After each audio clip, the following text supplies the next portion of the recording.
so loved one that when two came out and I went to see it immediately, frankly, I was a little disappointed. I said, well, it's not as good as one. It's kind of brooding, but it was a Godfather film, so I ended up seeing it more than once, and I ended up changing my mind. I mean, I now think it's just a marvelous film. Even though it feels very different, it feels more psychological than one. I think it's every bit as good as one. So much of Godfather 2, and I can see why this would be something that other people like, is subterranean. And the reason why it's subterranean is because the protagonist is subterranean. And so it's amazing to be able to convey any information. I should go on record as saying that it didn't really all click for me until Godfather 2. Frankly, there's some stuff in Godfather 2 I've never been able to figure out. I don't know when people are lying and when they're telling the truth. I suppose the whole thing about Godfather 2 was, for me, was the feast, the street fair, and that killing along the rooftops. I mean, I'd never seen a sequence like that. The music, the lighting, the firecrackers, the saint, the intercutting, Fanucci. It was just the best thing I'd ever seen. It still goes down as, I think, one of the best scenes in movie history. Godfather 2 was sort of the intellectualization of the themes of the first Godfather. The sophisticate in me knows that part 2 is a more satisfying film. It explores the dark side more darkly. You really feel at the end of The Godfather, even though they shut the door in Diane's face, you really don't care. The audience is with Michael, let's face it. But in 2, I really feel that Godfather 2 is one of their very few successful sequels because he takes what you adored and he, in a very subtle way and a slow way, destroys it. Godfather 2 dealt with some more serious issues of a family on the decline and the pre-story of a family on the ascendancy. But it was the decline that ultimately was so much of the power of Godfather 2.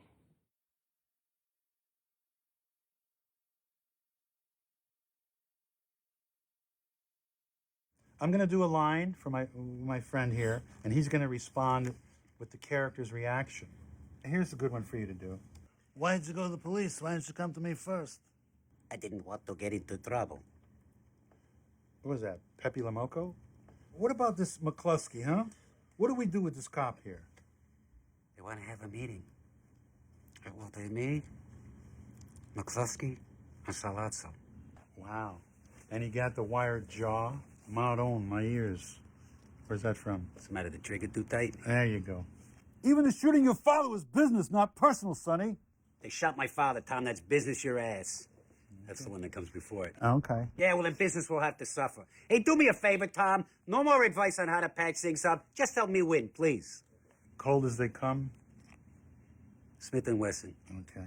I'll give you anything you ask. Good. Let's go to another scene. Very good. Tamanuch, 100 buttmen on the street 24 hours a day. That Turk shows one hair on his ass, he's dead. Very good. We hit Bruno Tatai at 4 o'clock this morning. Very good. Jesus Christ. Don Corleone, I am honored and grateful that you have invited me into your home. Next. Thank you, Luca, my most valued friend. Do I have your loyalty? Always got Yes, Godfather, okay. always. Aqui te casa Cesare mio padre for the cause of the business. Singing lessons, acting lessons, dancing lessons. Now you get the Hell hell out of here! Let's get together. There's stuff we can do with this.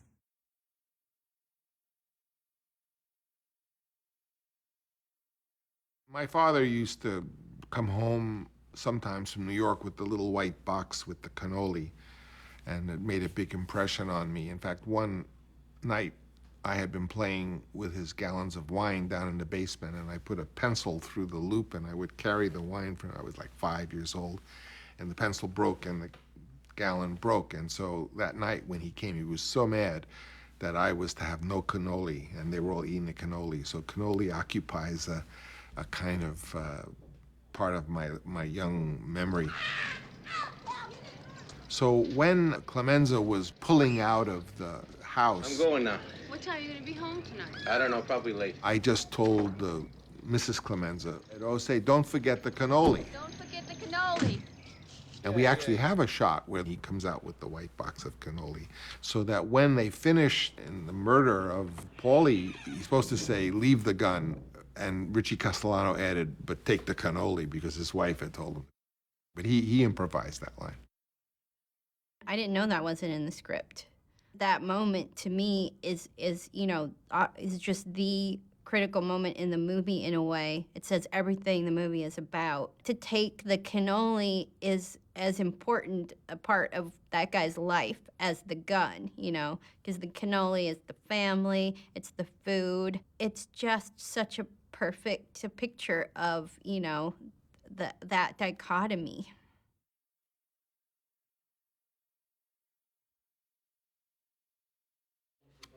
This book is called How to Watch The Godfather.